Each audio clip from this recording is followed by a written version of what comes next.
E no vídeo de hoje eu vou contar pra vocês quais são os alimentos que mais têm proteína no reino vegetal. Os alimentos, então, que ajudam a você ganhar massa muscular, mesmo sem comer carne e ovos. Espero muito que gostem e vamos pro vídeo.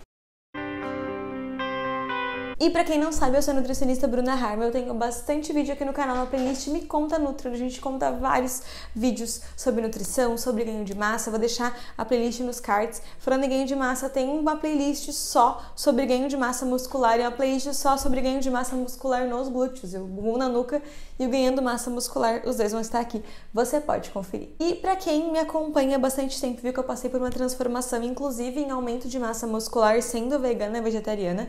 Fiz alguns vídeos contando essa evolução, eu vou deixar ele também nos cards para quem tiver interesse, mas hoje vamos falar então sobre os alimentos especificamente que vão te ajudar a ganhar massa muscular. Se você está pensando em se tornar vegetariano, vegano, ou se você já é, esse vídeo vai ser incrível para você conhecer um pouquinho mais dos alimentos e ver mais, das proteínas que eles têm.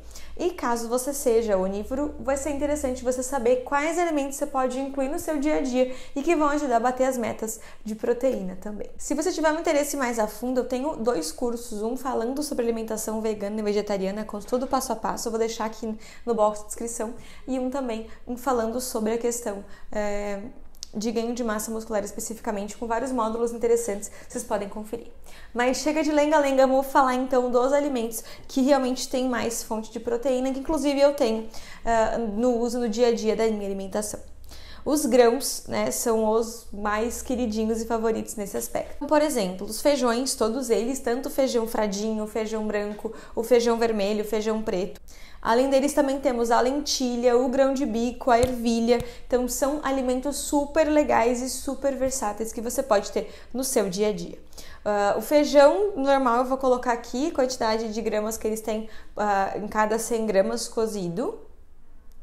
E agora o grão de bico, a lentilha e a ervilha.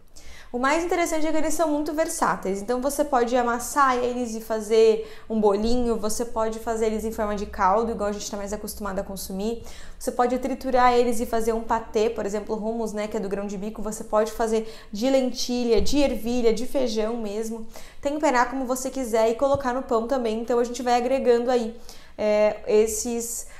essa proteína no dia a dia em outras formas de fazer. O grão de bico também a gente consegue utilizar a farinha dele para colocar e fazer, por exemplo, um pão de queijo de frigideira, você pode colocar a farinha de grão de bico, você pode fazer preparações, bolinhos, e é uma farinha super proteica e riquíssima em fibras, então é mais um adendo que você pode ter na sua alimentação ali, incluindo esses grãos. Além deles, nós temos a soja também, que é bem interessante, a gente pode pensar em consumir ela como grão, cozida normal. A gente pode pensar em consumir ela com proteína texturizada de soja, que é a famosa PTS, que se a gente cozinha ela vira tipo uma carninha moída. E tem também em forma de bifinho, tem várias maneiras que você pode utilizar ela. É super interessante e essa mesma é riquíssima em proteína. Porque ela é o resultado do grão depois que é tirado a gordura. Então ele fica basicamente só proteína e fibra realmente. É um alimento super interessante. Ainda falando da soja, a gente tem o tofu, que seria um queijo de soja, que seria a base de soja fermentada ali, riquíssimo em proteína também e super versátil, tanto para preparação salgada, onde ele vai trazer cremosidade, apesar de ele ser neutro, você pode utilizar ele em cremes, em molhos, em massas, tanto que você pode fazer ele uma versão doce também, porque ele é super neutro. Então, eu vejo, por exemplo, cheesecake, de tofu. Então, ele é um alimento super versátil e que dá pra utilizar. Eu amo fazer uma combinação de comer o pão, eu coloco um pouquinho de maionese vegana e tofu. Pra mim, isso ali, tempero bem, Já era. Então, eu gosto de colocar eles nos meus patês também. Eu faço patê, por exemplo, de lentilha com tofu, tempero com alho. Então, é bem versátil, é uma possibilidade bem interessante da gente estar incluindo no dia a dia. Além disso, os cereais também são riquíssimos em proteína. Então, riquíssimos não, Vamos arrumar essa palavra. Mas eles têm muita proteína também. E quando a gente está pensando numa alimentação vegana, quando a gente inclui esse cereal junto com o grão, a gente consegue fazer um complemento de aminoácidos ali. Então, a gente consegue esses aminoácidos de maneira completa. Por exemplo, o famoso arroz e feijão, os que não tem no arroz, tem no feijão, os dois se completam. Então, é incrível você incluir no seu dia a dia também. Quando a gente está falando disso, a gente está falando de arroz, milho, quinoa, Então são cereais incríveis, até o próprio trigo, né, feito triguilho, ou um trigo de quibe, ou a farinha de trigo, a gente já perde um pouco esse processo porque ela fica refinada. Mas o triguinho, por exemplo, é uma coisa super interessante da gente estar incluindo em saladas e ele vai trazer bastante nutrição, além de trazer proteína, traz fibra, enfim, ele é bem interessante de estar incluindo também.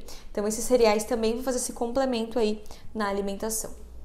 E as castanhas oleaginosas, por exemplo, amendoim, nozes, castanhas, macadâmia, pistache, castanha do Pará, castanha de caju, elas são maravilhosas e elas são um snack super interessante, com bastante fibra, bastante gordura, mas tem proteína também. Então, por mais que não sejam fontes específicas disso, ela tem bastante, o que ajuda também. As sementes, por exemplo, chia, linhaça, também são interessantes, elas também têm proteína e fazem parte da alimentação ali pra gente juntar e como um todo. Vários legumes também têm proteína, mas em proporção um pouco menor, então a gente não considera eles fonte realmente. E claro, tem as proteínas em pó, que pode ser uma alternativa que você pode estar utilizando. Normalmente elas vêm à base de soja, de ervilha ou de arroz, mas tem proteína em pó de semente de abóbora, por exemplo. Então é bem variado, mas é interessante de você estar incluindo, porque assim como o whey ajuda a completar as proteínas de quem é onívoro, a proteína em pó de vegetal ajuda a completar as proteínas de quem é vegetariano. E esse foi o nosso vídeo, espero muito que tenham gostado. Um super beijo, até mais. Tchau!